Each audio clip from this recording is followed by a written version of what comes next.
Hey, everybody. You're listening to the Social Media Church podcast. I'm your host, Aaron Magnuson, joined today by one of our two other hosts, DK Hammonds. DK, good to see you, buddy. Yes, sir. Glad to be here. And it is hot in Dallas. That's an understatement. It is hot here in Dallas. Yes, I can confirm that. And today we have a special guest on the podcast. This is turning into an annual thing that we get to do with PushPay, where we give you the results of the study that they run every year, which is the State of the Church. And this is the 2023 edition. And today we are joined by Kelli. You heard that right. Kelli. Bonus points if you can guess how the first name's spelled and the last name spelled, who is the group product manager for both Resy and PushPay. Now, both of those companies should mean something to our listeners. And if they don't, they will after this call, and you will probably become a client. Just saying. Both of those companies, PushPay and Resy, incredible work for the kingdom. And Kelli, we are honored to have you on the podcast. Thank you so much. I'm so honored to be here, and I can't wait for us to talk about the State of the Church Tech Report and what the trends are and how we can help the church and grow the kingdom and help our people that are, working in the technology aspect of the church. That's right. So valuable. And the report shows, newsflash, it is still valuable. This conversation that we have once a week with you, every single week, Social Media Church audience, is still valuable. Glad that you're here to tune into this. But Kelli, before we jump into that report, would love for you to introduce yourself to our audience. Okay. Yes. So as Aaron said, I am group product manager at PushPay and Resy. I started my product career 12 years ago.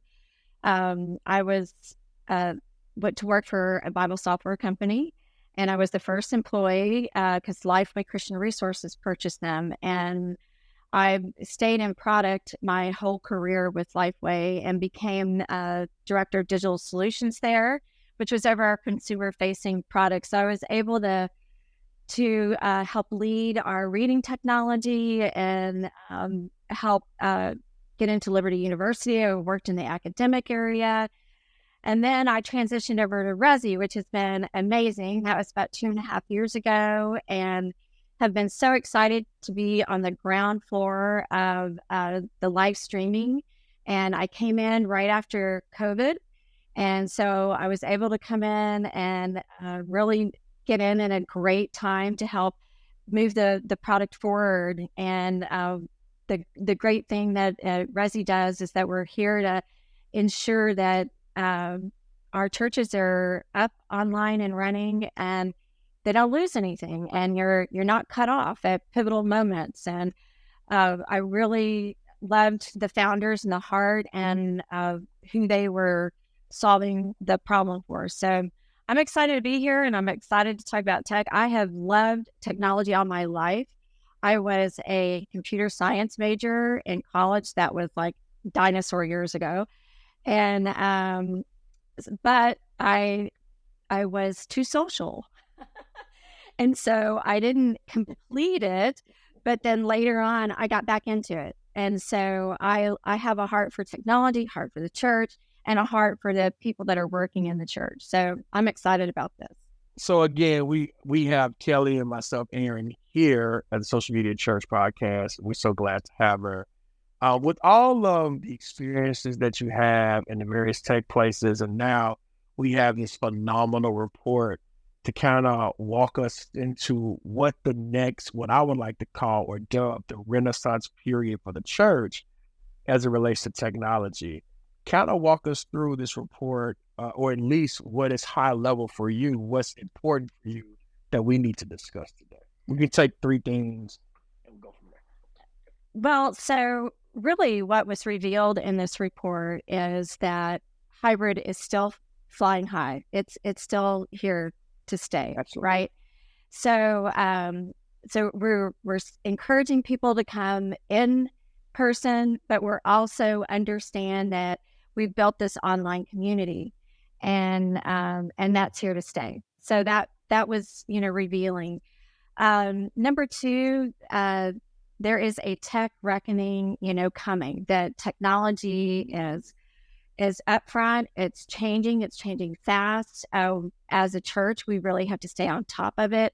You're talking, there's AI, we've got metaverse there, all of our digital tools that are coming out there, and it's changing rapidly. And then number three, we learned, kind of what's holding churches back. And it really hasn't changed from year over year, but we do feel like churches need to adopt faster than they have, in the past. So. Yeah, I love when I read the report, and I was so giddy when I seen hybrid is still flying high, because I have talked to various leaders from different disciplines, and all of them love to say, well, where are we at on this? This report tells us exactly that we are at a place where hybrid matters so much. And so let's define hybrid. For those who may not know what this is, let's take some time to kind of define hybrid. How did you guys define that in your report? So hybrid is a combination of in attendance and online. And so during COVID, as you know, we went to online audience only for a while. And then we gradually got people back into the church. And so now what's really been revealed is that church is just not on Sunday. It is 7 days of the week. And so that's part of your hybrid model is we're talking to you via apps. We're talking to you live streaming Monday through Saturday, not just Sunday morning. And so that's hybrid. And then we've got people, walking in. They're coming in on Sunday mornings, or they're coming into they're meeting in their small group in their homes, and they in person. So that's what hybrid looks like. It's not just one or the other. It is a combination of both, and meeting your congregation, where they are today. Mm-hmm. Yeah, Paul writes in scripture where he says, I become all things to win some. And so now our how we look at church, we probably need to curtail it a little bit, because as you stated in this report, hybrid is here to stay, which means now we have two different approaches that we need to galvanize people. One approach is going to be the in-person, day-to-day, Sunday, high five, let's have hug time type of church. Yep. And then there's going to be that church that happens as soon as the hits cut and starts there. So what you're saying is we need to expand our thought process, how we look at Sunday to Saturday types of worship experience for both hybrid type of people that worship with us. Exactly. Yeah.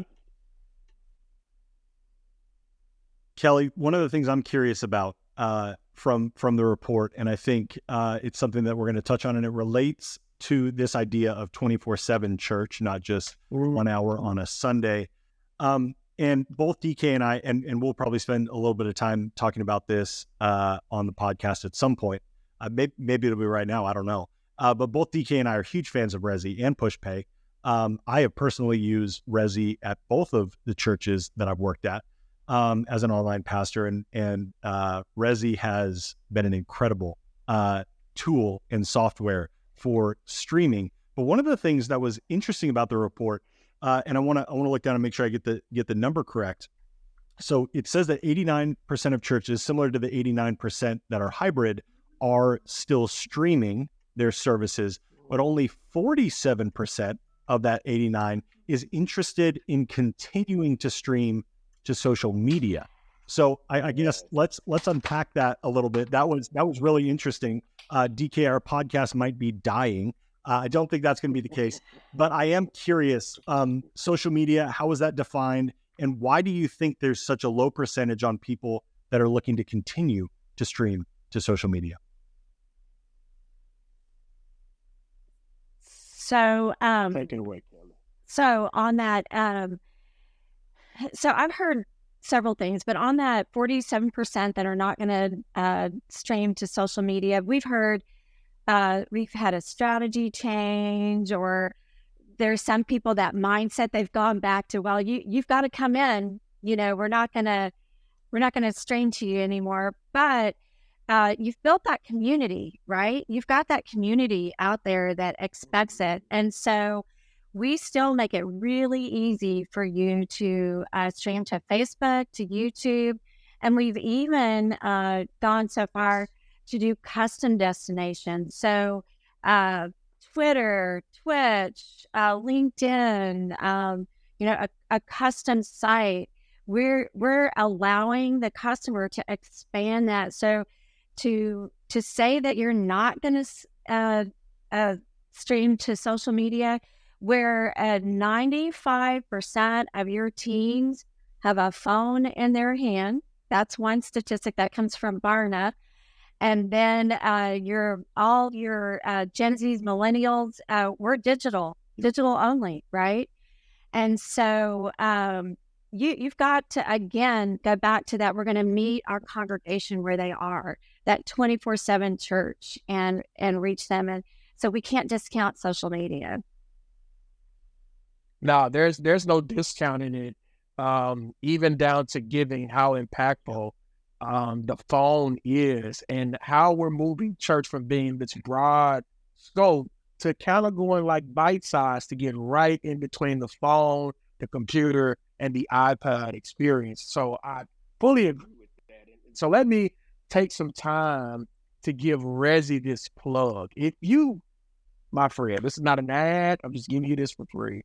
If you have not thought about using Resi, as a person, as a church that has used Resi, the experience of custom RTMPs, which allows you to stream your information wherever you would like, the ability to have what I would like to call success in terms of scaling it into everywhere at the same time, looking the same exact way, uniformity, if you will.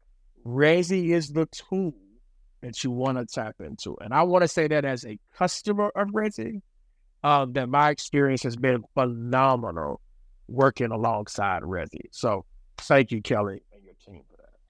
Thank you. Thank you for saying that. It's been, like I said, it's been we're proud of the work and being able to supply that, for our churches. So. Absolutely. And to double tap on what DK said, Kelli did not come on here and tell us we're going to get a commission for every sale that comes in through this podcast. There's no promo link. There's nothing special about this. DK and I are huge fans from personally working with the software that is Resi. And you do need to check that out. Honestly, in my head right now, I'm like, what else is there? I don't know that there's another option that is anywhere near Resi. And so Kelli, you got one? You want to promote a different company? Oh, I don't have anything to offer other than Resi. No. I didn't think so. And we're not going to promote another one on here either. This is the only one for us. So I'd be curious, as we continue to unpack the social media thing, do you have, and now we're kind of going outside the report to speculative.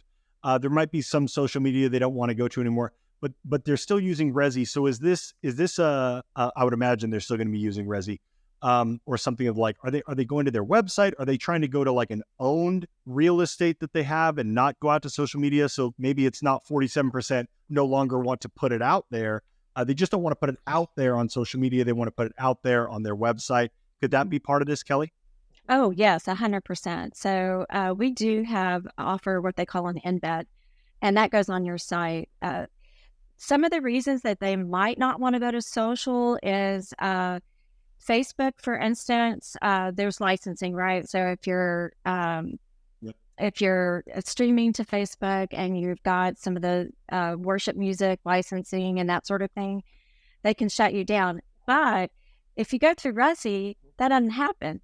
And then because you're streaming through Resi, we're taking you that first mile and taking you to Facebook. So that doesn't happen. The other thing is YouTube has ads, right? And you can't control the ads that pop up. But through Resi and embed on your website, you can control that. And so that might be some of the reasons. And then, like DK was saying, RTMP, the custom destinations, that cuts that out, as well. Yes. And so I can understand people's trepidation, but there's no reason whatsoever not to be streaming to social media, and again, hitting people where they are. I mean, the stats are too that you get much higher, 74% higher giving in church happens online and also happens Monday through Saturday. I mean, those are amazing statistics. And I know it's not all about money, but we can't keep the lights on and the doors open, and we can't do our work of, spreading the word and building the kingdom if we don't get that giving and those donations in. And so, and that's capable through online. Even through Resi, we have a call to action donation button within the online streaming. Yes. And so, I mean, yeah, no brainer.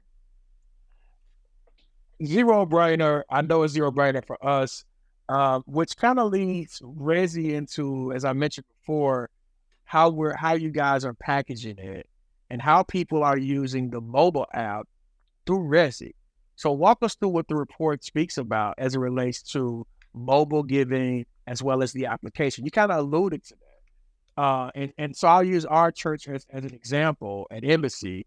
A lot of our giving, I would say anywhere from 70 to 90% is done through giving. Our giving model is actually push pay, and push pay and Resi kind of like these two wonder twins that work together. And so that leads me to the other question about the all-inclusive types of package deals that work with churches. So let's kind of deal with the mobile giving and how impactful that is in the church. Oh, yeah. So the mobile giving and churches are using the PushPay mobile app and using the mobile giving, and 84% are giving through the mobile app. 84% giving through the mobile app. Yes. And Resi, you can take the Resi embed, and it's in the mobile app studio, and add it to your studio or add it to your mobile app. So you can have your live streaming, you can have your giving application, and, all within your app. The calendar, you can put content, within your app. And like we were talking earlier, 95% of teens have that having mobile, and upwards of 90% of just the world has a mobile phone. There are people around the world that have a mobile phone before they have a car or other staples. Right. So there's another stat out there. Yeah. There are That's so important cell phones because in the world than toothbrushes. Yeah, no doubt. More cell phones in the world than toothbrushes. So to further your point, Kelli, yes, we should be reaching people in their pockets and giving them those opportunities, which is really cool. DK, go ahead. Yeah, man, it's super cool, and I think one of those additional things that you can have, and I know there's other people that say, we're going away from the mobile app, but think about this as a church body, as a faith entity, right? You want to be able to control the places that your content stays. If you put it on Facebook, potentially, it could come down. But if you have an app, if you have a website, if you have other places that you control, then you can control what is being said and the message that's being placed in the houses of people. So I think that's so important because we can get a lot of value out of the mobile giving and mobile application, and many of us don't even tap into because we think that it's antiquated. And I would like to say, just like your website is a place of archive, so is the mobile app, so people can always tap into that at a moment's notice, right? So, yeah. 100%. And, and the app comes with the stack, with the church stack and with your donor management. The app is part of it. So it's not like you're having to to pay extra for it. You need to use it, engage with it and really get it out there, because then it's going to build your community. Your community would have a sense of belonging because you're able to communicate through that application. And I agree with you, DK, that it's essential. One of those questions, Kelli, that always gets asked, that was the bane of my existence as an online pastor, probably the bane of DK's existence currently. How are churches in 2023 measuring engagement? How are they defining it? What are those metrics that they're looking at? What are you hearing? How are they leveraging Resi to measure those things? And what are they reporting on? It was so difficult in, pre-COVID and then during COVID. I heard, DK, you heard it too, everything, right? Like people using multipliers, right? Like we all turned into traditional TV and radio networks where it's like we were in this many households and there was probably 2 or 3 people watching, and we're going to do the multipliers XYZ, right? And we're going to try to recreate this. I'll just use this term, right? If you are offended, you can hit pause or fast forward 10 seconds. The butts and seats measurement. We wanted this apples to apples comparison of how many people came to church this weekend, only looking at it through the lens of attendance or, like I said, butts and seats. So, Kelli, I'm curious from this report and what you're hearing, just being boots on the ground, how are churches in 2023 measuring that engagement? That's a great question. So through engagement, from a digital aspect and online, Resi, we're measuring viewers, we're measuring total watch time. We even just recently released minute by minute analytics, so we can actually kind of fine tune the watching from minute to minute. So you can know, where your content's being relevant. We give you a heat map, so you know where, geographically they're watching. And then, like I said, we also have that CTA button, so you can see whether you're being impactful from your giving and your donations and that engagement. So from an online, it doesn't have to be just butts and seats. It's, are they engaging? Are they watching? Are they attending that Monday through Saturday, like we talked about? Are they coming in online or even into the church, for a small group or hosting, in their homes? And then do I see a sense of belonging amongst my community and those sorts of things, and the conversations going on. So the measurements from the Resi perspective, I feel like we've got a pretty good way for people to measure, and it's right there on the site, or you can download it and then and show it to your board or your executive pastor or whoever you need to, that you're being held accountable for. I think that's so important when you're dealing with viewership and what type of impact and engagement that you have when it comes to the online ministry, which kind of leads into my next question in terms of, we've talked about online ministry, we talked about apps, we talked about how this impacts giving, we talked about using Resi, the tool set, and all of this is in the report. So please, when the report comes out, I need for you guys to download the report, send it to your EPs, send it to whoever's over product and development at your church, and have a conversation about these trends, because these trends impact us in real time.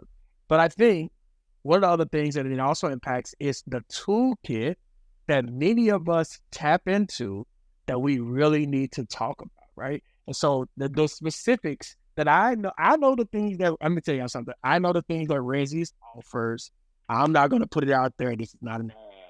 But I love how you guys frame that in terms of what is in your digital toolkit to impact those who are both in church and outside of church. So walk us through your approach in the reporting as far as the digital toolkit. Okay, yeah. And so we have an assessment that is just a couple of questions that you can take online. And we go through, once you've submitted that, then we measure you kind of your maturity with your digital toolkit. And then we come back and say, hey, you're a beginner here or you're a leader here. And then here's what, we recommend to build that digital toolkit. And we're not necessarily like plugging ourselves, but we're letting you know where you need to fill the gaps with your digital toolkit. Is it in data insights? Is it in live streaming? Is it you need a better giving tool that it's just not about giving, but it's about promoting stewardship, right? And really being that leader, in your church. And so that's what we've got for you. And then we can come alongside you and walk with you and help you fill those if we need to. So, yeah. DK, I'm going to ask you a question about the quiz. Have you taken the toolkit quiz? I'm sure I have sometime or another. Yes. I want to know from DK where are you a beginner and where are you a leader? Yeah. So, all right. So cool. So I can talk about that. I think social media, if I'm using Embassy City Church or other churches that I consult, I think social media, we are probably at the middle of a trend, at least how I look at it. And that may be modest, but it's just how I look at it. Right? I think from a giving standpoint, we're probably right there with the trend. We're right there.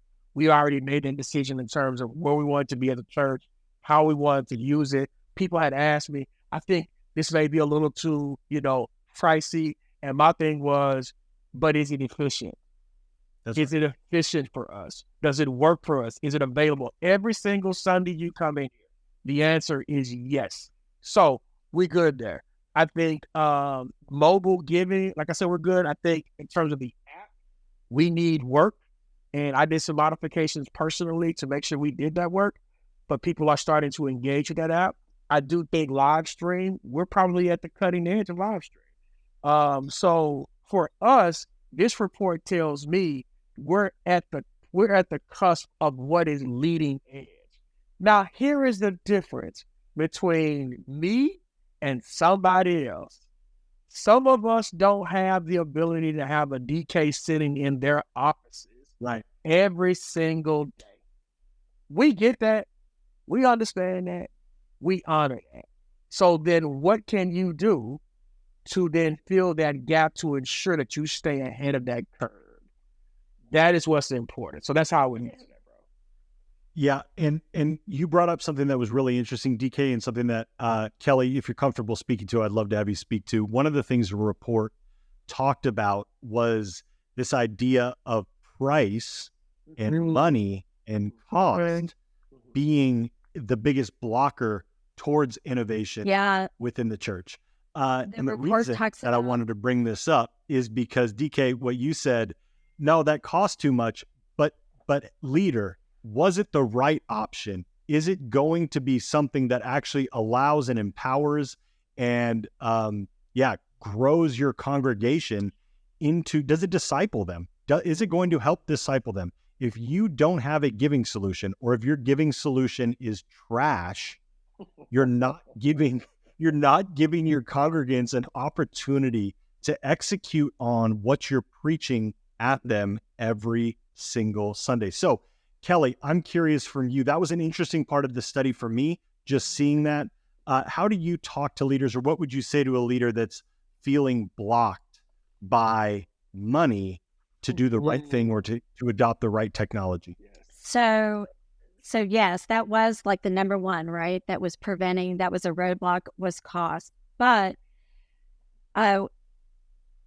the saying, you pay for what you get, is so true with PushPay, and others too. But with PushPay and our donor management, to your point, DK and Aaron, you brought it up as well. Pausing again here.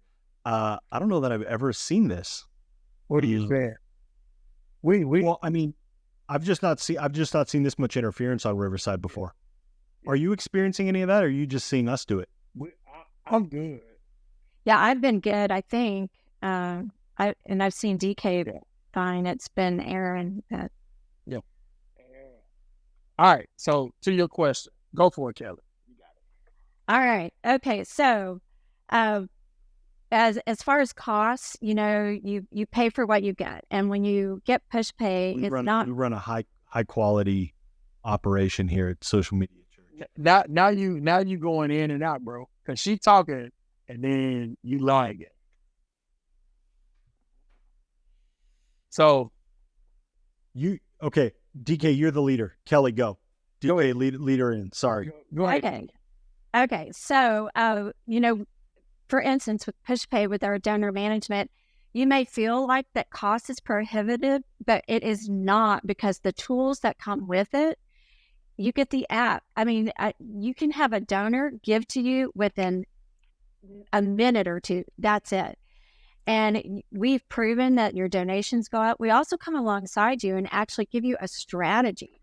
We walk with you to strategize on how you can get recurring donations going, create campaigns, and really be the, lead the stewardship. And it's not just about like giving money, but it's time, talents, and treasures. And it's a holistic view. And so, and PushPay, we really pride ourselves in security.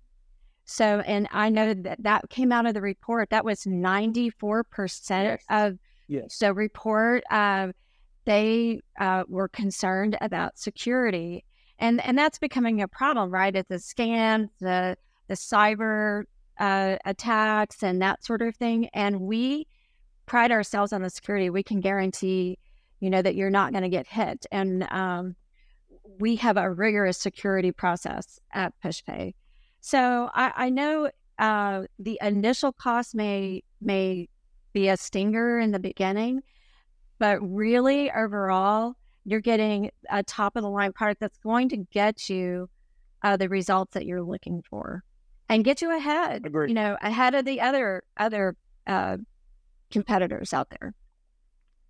Yeah, I agree fully with what you're saying in terms of, you get what you pay for. And I'm not knocking any other payment solutions that are out there.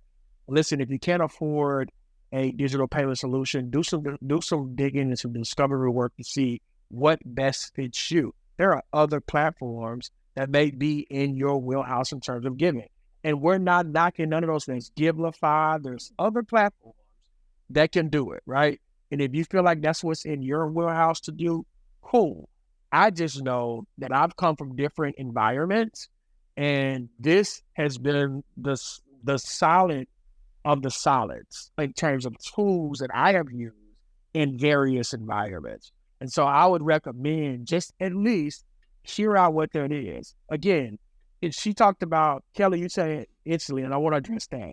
You say, hey, let's talk about the security. Most of you don't have a clue about how digital payments are running in your building and how that's going through your access points. And it can easily be interfered, or somebody could easily jump in within your church and take the payment and move it somewhere else. That is a possibility. So you can't play games with your payment processor.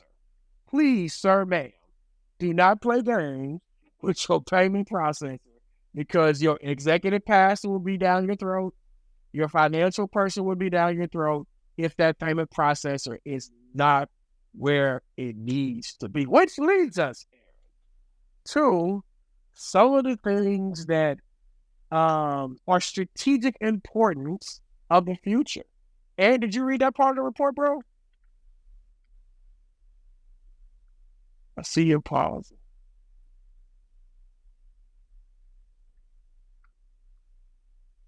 Okay, so let's lead us to that. But anyway, a couple of things that came out in this report that was really intriguing to me. The first thing is what is important to us. It is ministry and volunteer scheduling. That is important to us according to this report. So walk us through those things that are important to us, or things that we need to work on as it relates to going to the future and the features that we need. It's going to better assist us in terms of reaching the masses.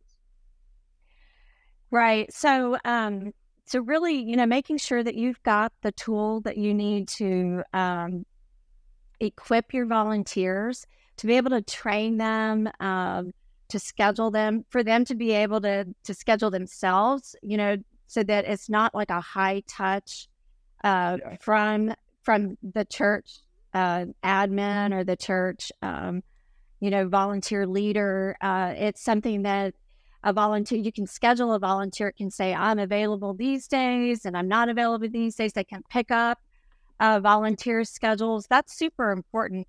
Also, to be able to have it on the app, the Lead app, to be able to take a look at that and look at your schedule from a mobile perspective, super important.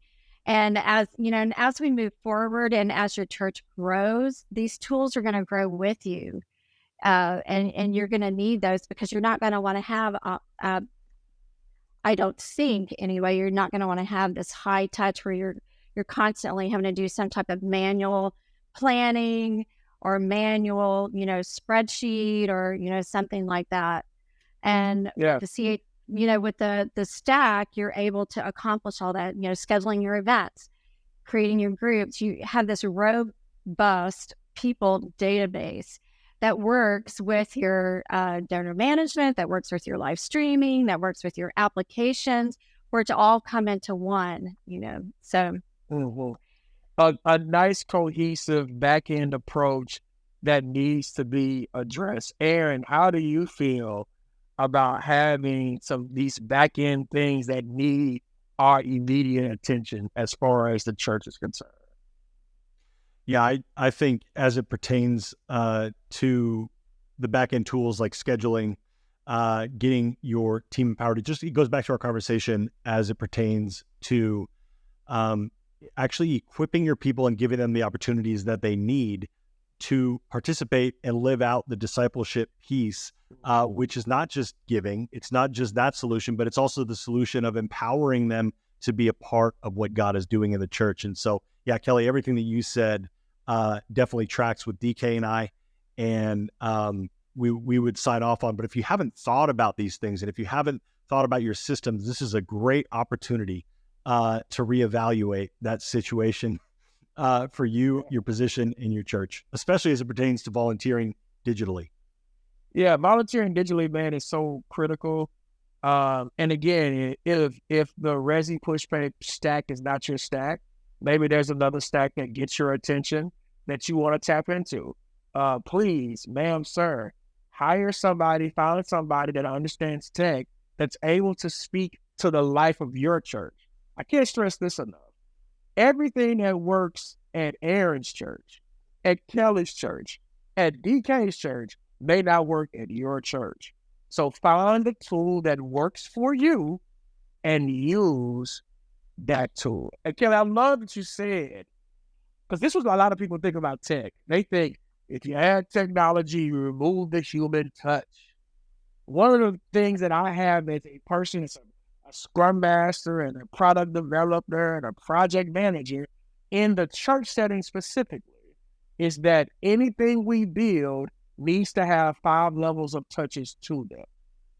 This allows us to make sure that the human experience is still a part of the relationship building in the church. So talk to me about how we can do more of the personal touching, if you will. I don't want anybody to get any weird ideas as it relates to using tech and technology and this report. Just walk us through that, how that's important. So what happens is, if you've got the tools and you've got that back end, infrastructure, then to your point, you're able to spend your time not necessarily building up that infrastructure, but you're out, your boots on the ground. You're meeting people in the lobby. You're doing that live streaming and you're meeting people.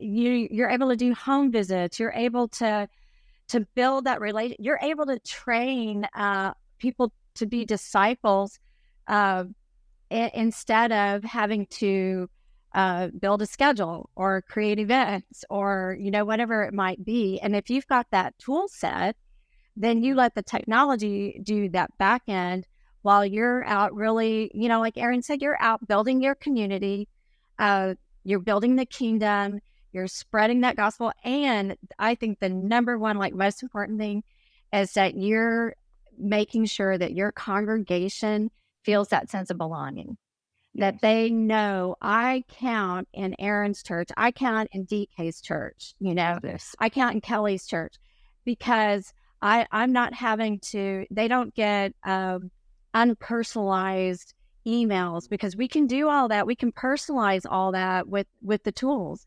We can make sure that it is specific to the person. We've got, workflows that can also personalize our communication and our relationships, while then you're out actually doing the boots on the ground working as well. Absolutely. I love that. I think that's so important. And we're going to close with the end quote of this report. If you haven't, please go to Resi, go to PushPay to find this digital report, because this report is going to really speak to what we're trying to build as a big G church, and really push it forward. It says, if the pandemic was responsible for accelerating mass adoption of the church technology, then the next few years is used for refinement. And so, Kelli, walk me through that thought process. And then after that, I'll pitch it back to Aaron and we'll wrap it up. So during the pandemic, it was quick, get it together, it's like throw it up there, what we call in technology terms, hack it, get it together. And so now is the opportunity to make it great, to make it perfect, to make it, to take what we hacked and improve upon it, and what we call that technical debt, get rid of that technical debt and have some really good technical foundation that you're able, so that's what I think about refinement is now, okay, we did what we had to get us through, but now let's make it better. Now let's really reach those masses. Let's really engage our congregation. Let's grow our community. And we can do that through technology. It can help us. It can walk along beside us to do that. Absolutely. So such a great way to respond. Aaron, how do you feel about that quote, brother? Well, transparently, we're having some technical issues on the pod, so I missed that last quote. But DK, I'll let you respond, and then I would love to hear from Kelli where we can connect with her, how we can download this report when it comes out, when it's supposed to launch, when it's supposed to drop, so that we can get this into the hands of the people. Yeah, so I definitely echo what Kelli is saying, and I would say that the church is in what I would like to call a digital renaissance. We are going back to, and we are refining, or backlog refinement if you're using Scrum technology terms. We are doing this to have a better product for our people to use. It's nothing like going to a church and they have technological pieces that are laborious to use. We want to remove those blocks to really impact the kingdom of God technologically. What this report has taught me and what it has shown me is that there's this marriage that is happening between the testimony of the kingdom and technology of what's currently. And we have to walk together. How can two things walk together unless they agree? We have to make these things agree to really impact the body of Christ. So Kelli, please share with us, how can our people connect with you in the future?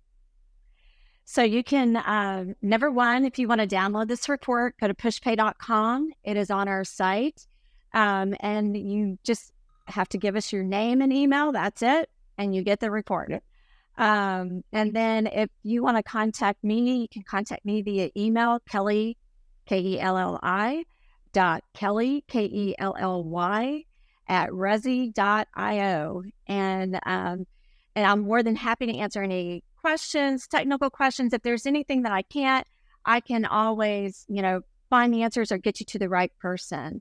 And so I really appreciate you guys having me on. I have one thing I want to say that you were talking about, DK, and that is this report and the technology empowers our teams. It makes us more powerful. Link to all of that in the show notes.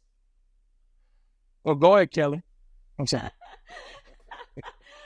I was just going to say that the technology and the report and what you were saying about, embracing it, it empowers us to be better and empowers our people in the church. So anyway, absolutely.